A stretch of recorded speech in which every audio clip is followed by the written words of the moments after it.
kadang kita itu terlalu ngikut ke arah sana ya. Karena apa? Karena kita nggak punya batasan. Diri kita personal itu sejatinya nggak punya benteng ke arah untuk mempertahankan kemuliaan wanita itu seperti apa.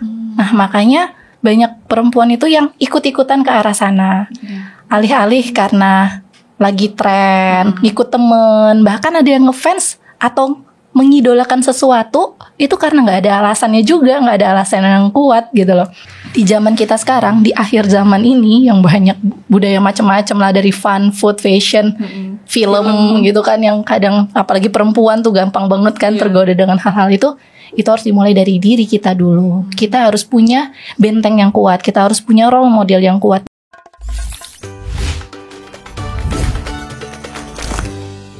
Mbak Farah, kan di di luar sana tuh banyak ya fenomena perfansan kayak gitu, fun girling kayak gitulah ya istilahnya sekarang. Nah, karena ada ada dunia kayak gitu, terus menjadikan millennials tuh kiblat dari trendsetternya tuh mereka kayak gitu. Jadi dari dunia mereka ngefans A, B, C, D kayak gitu tuh bikin mereka tuh kayak meniru dari gaya hidupnya, terus opininya, terus fashionnya kayak gitu. Nah, menurut Mbak Farah sendiri nih, kalau kayak gitu tuh gimana kayak gitu? Ya, kalau kita ngomong masalah dunia sekarang ya, dunia gaib bukan.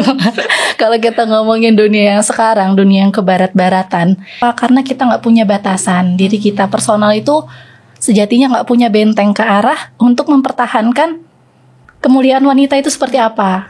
Nah, makanya banyak perempuan itu yang ikut-ikutan ke arah sana. Alih-alih karena lagi tren, ngikut temen, bahkan ada yang ngefans atau mengidolakan sesuatu itu karena nggak ada alasannya juga, nggak ada alasan yang kuat gitu loh. Karena mungkin zaman, kalau kita lihat Instagram ya, kita buka apa aja itu macam-macam isinya. Kita mau ngikutin apa aja macam-macam isinya. Bahkan sekarang pun kalau misalnya mau kita bandingin tuh ya, memang banyak banget budaya barat itu yang masuk ke kita gitu. Di tengah-tengah para perempuannya ini belum punya benteng yang kuat, belum punya role model yang kuat gitu. Jadi ketika kita tahu nih kondisinya seperti ini, kita harus punya benteng untuk diri kita, dan dimulai dari kita dulu. Dimulai dari diri kita sendiri. Caranya seperti apa? Kita cari tahu role model yang sejatinya udah dari zaman ke zaman dan dijanjikan sama Rasul, dijanjikan sama Allah gitu loh. Kan kadang kita punya role model ini, tapi Jimin, Mbak. Jimin Neutron. Iya, yang Jimin. Ya mungkin tahun lahiran di bawah, aku nggak tahu itu Jimin. Oh ya, oke. Nah, jadi kita kadang kan lemah di diri kita. Kita nggak punya benteng, kita nggak punya maklumat lain atau informasi idola lain selain yang zaman sekarang, minim banget. Karena memang kita budaya barat itu banyak banget yang sekarang sudah masuk. Kita bukan berarti buta terhadap itu, kita tetap harus berada di sini gitu kan. Tapi untungnya di zaman kita sekarang, di akhir zaman ini yang banyak budaya macam-macam lah, dari fun, food, fashion, film gitu kan, yang kadang apalagi perempuan tuh gampang banget kan tergoda dengan hal-hal itu harus dimulai dari diri kita dulu. Kita harus punya benteng yang kuat, kita harus punya role model yang kuat. Dan untungnya kita berada di zaman sekarang, kita punya banyak kisah, dan kita bisa memilih dan memilah kisah mana nih yang sebenarnya bisa kita jadikan kiblat gitu. Kadang kan kita ngefans sama sesuatu aja kita nggak tahu nih karena apa. Tapi ketika kita ngikut-ngikut aja gitu kan, kadang kan ya itu kan nanti ujung-ujung bilang, ya tapi kan aku sholat ibaratnya kayak gitu, tapi tanpa sadar.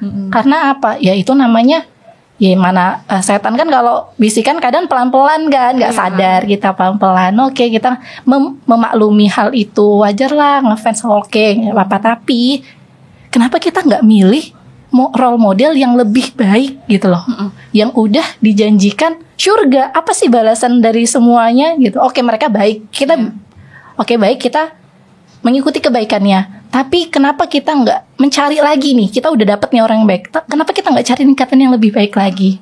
Dan tingkatan yang nanti Allah ridho sampai titik sana, sampai titik apa sih yang balasan terbaik menurut Linda? Apa sih balasan yang paling baik?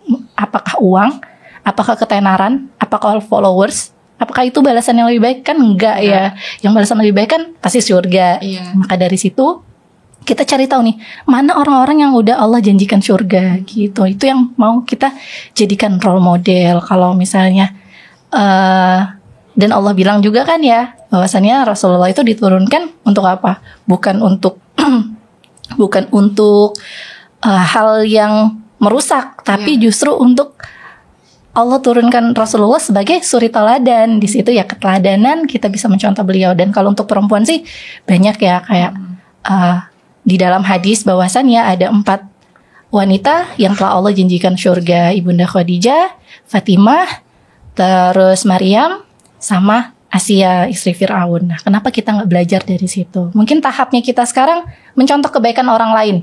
Oke, itu nggak apa-apa, fine ya, selagi itu kebaikan. Tapi yang menjadi masalah, tanpa sadar kita jadi buta, cinta buta, ngefans buta gitu loh. Nah, itu yang membuat benteng kita tuh nggak kuat. Makanya kita bentengin diri dulu dengan hal-hal yang udah pasti. Gitu. Karena role model yang udah Allah janjikan surga kan ada. Kenapa kita nggak coba untuk mempelajari kisah-kisah dari mereka? Berarti untuk menghindari jadi fans-fans semu nih yang hanya mengidolakan A, B, C yang apa ya, yang belum tentu Allah tuh janjikan surga kayak gitu. Nah, caranya 2 tadi ya Mbak, kayak yang pertama itu batasannya itu sampai mana sih untuk mengidolakan kayak gitu atau mencontoh. Yang kedua, kita harus punya role model itu tadi gitu, yang sudah udah jelas gitu bahwa dijanjikan surga oleh Allah kayak gitu ya. Dan 2 itu yang membuat benteng pada diri kita di zaman yang sekarang. Karena kalau kita ngomongin zaman yang sekarang itu sulit banget kan, Lin. Kita ngeliat pengen banget kayak ih enak ya hidup ini gitu kan, ngeliat Instastory yang cuma 15 detik kita udah ngejudge 24 jam hidupnya. Ya kan? Padahal cuma main doang. Iya, kadang kan itu aja gitu. Dia mungkin nge-tag story-nya tuh 3 kali ulang-ulang pengalaman. Jadi kadang kan kita cuma ngejudge sampai sana. Kayak coba kita berikan benteng dengan cara yang 2 tadi. Masya Allah.